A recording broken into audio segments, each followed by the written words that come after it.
Hello, my name is Daniel and I'm from a website called DIY Gardening. Today I'm visiting Winkworth Arboretum in the United Kingdom, which is an arboretum that is famous for its autumn colour, as you can probably see behind me, and also for its spring bluebell fields, which attract thousands of visitors each year. I wanted to take this opportunity to share with you 12 of my favourite bell-shaped flowers that you can grow in your garden at home. First on my list is the popular daffodils. What I like most about daffodils is the sheer number of varieties, with some blooming early and others much later. I also see daffodils as a sort of bellwether, a sign that spring is here and soon the cold mornings will be a thing of the past and that the temperature will be warming up. I've had great results recently mixing late flowering daffodils with early tulips, and I've seen them all blend in very well with other early spring bulb plants. Next up on my list is bluebells. These low-level nodding flowers can create a carpet of purple spring flowering blooms if left to naturalise in a wooded area, but I have seen them grow well in the front of borders and also in pots where it's much easier to contain them. Be warned though, growing English bluebells isn't as easy as it seems. It can take up to 3 to 6 years for them to naturalise and to produce their very first flowers. Bluebells thrive in wooded or shaded areas, and they do very well in soil that's very rich in organic matter. And once they're settled in, they generally don't require a lot of maintenance. Just do make sure that you've got them in a place where you can contain them so they don't spread and become a nuisance. Third on my list is Campanula, which is also known as the bellflower. This is a beautiful and versatile plant that is a must-have for any gardener looking to add colour and interest to their garden. Its iconic bell-shaped flowers traditionally range from blue to purple, but I've also seen pinks and whites cropping up in recent years. Campanula is a personal favourite of mine, and I've grown them under tall rose bushes where they've covered the bare soil and added much interest to an otherwise bare area of the garden. No list of bell-shaped flowers would be complete without including foxgloves, which are a classic tall tubular biennial, sometimes perennial plant. I've grown these in the middle and at the back of my borders, where they produce very tall stems containing dozens and dozens of small blooms, which are mostly blue and purple with occasional white spots. Pinks and whites are also popular, and I've never found foxgloves particularly difficult to grow. I've only ever grown them in dappled shade, which is their preferred habitat. Fuchsias are another favourite of mine, and I have 2 varieties growing in containers next to my front door. They die back to ground level in the winter and reappear in the spring and early summer, producing blooms right up until the first frosts.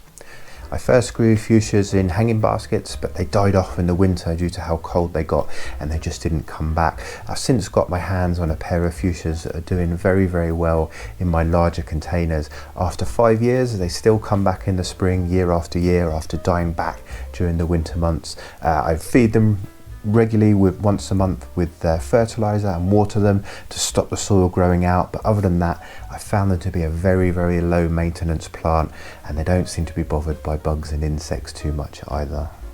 Snowdrops are another one of the earliest flowering bulbs, and I've seen them thrive in shaded spots in woodland and sheltered borders and even in large pots. I've recently started adding them to my winter hanging baskets and containers, and they come into bloom just as some of the plants from the previous season have started to fade. Number 7 on my list is a grape hyacinth. Now, grape hyacinth, which is also known as muscari, is a popular low-growing plant that I found very easy to grow in my UK garden. Grown from bulbs, it produces slender spikes of small bell-shaped flowers in shades of blue, purple and white. These small, delicate blooms resemble clusters of grapes, and I think they look absolutely stunning when planted en masse or in drifts. They're perfect for naturalising in rock gardens or planting in large borders, and they thrive in well-drained soil with full to partial sun. Next up is Lily of the Valley, which is a classic woodland plant that produces dainty, bell-shaped white flowers and spreads easily by rhizomes. I've seen it thrive in moist, well-draining soil, and despite seeing some gardeners growing it in full sun, I've only ever witnessed it perform well in partial to full shade. This fragrant plant blooms in late spring and is perfect for naturalising in a woodland garden or as ground cover in shaded parts of the garden. Number 9 on my list is a bit of an unusual one, and that is Bells of Ireland. Now these are tall, upright, annual plants with bright green and bell-shaped sepals that encircle small white flowers. In my garden, Bells of Ireland grew up to 3 feet tall when I was growing them, and they preferred full sun with well-drained soil. These plants add height and texture to a garden, and they're often found in cut flower arrangements. They also attract pollinators, and I saw plenty of bees and butterflies show interest in them when I was growing them in my garden. Next up is the ever popular bell heather, which are low growing evergreen shrubs that are native to the UK. They produce a profusion of small bell-shaped flowers in shades of pink, purple or white, which I've seen bloom from midsummer all the way through into early autumn. These plants have needle-like leaves and are often bronze or reddish in colour, which I feel adds all year round interest to the garden. Number 11 on my list is coral bells, also known as heuchera. These are herbaceous perennials that have attractive scalloped leaves and come in a range of colours from green to bronze to purple, and they produce delicate spikes of tiny bell-shaped flowers in late spring through to early summer. I've always found coral bells are relatively low maintenance and grow best in part shade to full sun in well-drained soil.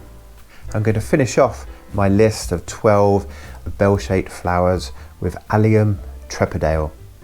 Now this is one of the more unusual alliums, and I saw this at a garden show about 2 years ago. I've never had the chance to grow it myself. I really liked the drooping bell-shaped blooms, which were a mix of white and pink. I felt it really stood out as quite an unusual allium and well worth growing for colour in May into June with a height of up to 90 centimetres. So that's it. Thank you very much for watching my video of my personal favourite top 12 bell-shaped flowers that you can grow in your garden. If you've liked this video, please don't forget to hit that like button and to subscribe to my channel. That will help my channel to grow. But more importantly, if you have a suggestion either for me or for other viewers of the video, please do leave a comment beneath this video. Thanks once again for watching, and hopefully I will see you on the next video.